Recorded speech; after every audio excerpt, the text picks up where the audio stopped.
Carl, nice to see you. Good to be with you. Wanted to ask you about disinflation. Rates of inflation are very low all around the world. Why is that? The trite answer is that we have too much supply and not enough demand. We've had worldwide recession, which we've emerged from in some markets, but not others. Consumers who got over leveraged with too much debt are pulling back on their spending, and so they're being very cautious about their purchasing.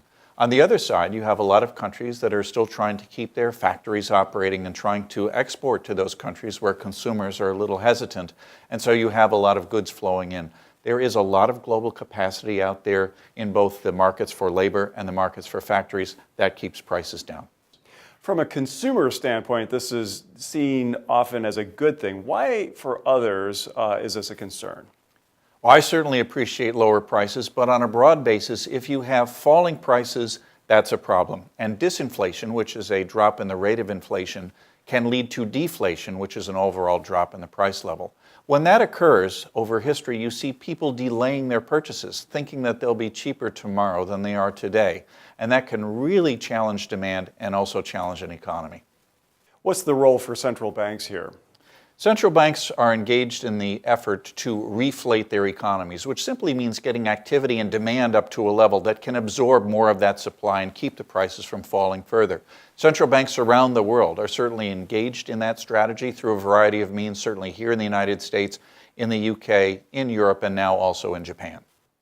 Looking at Europe, the inflation rate there is particularly low. Are the challenges in Europe greater than elsewhere in the globe?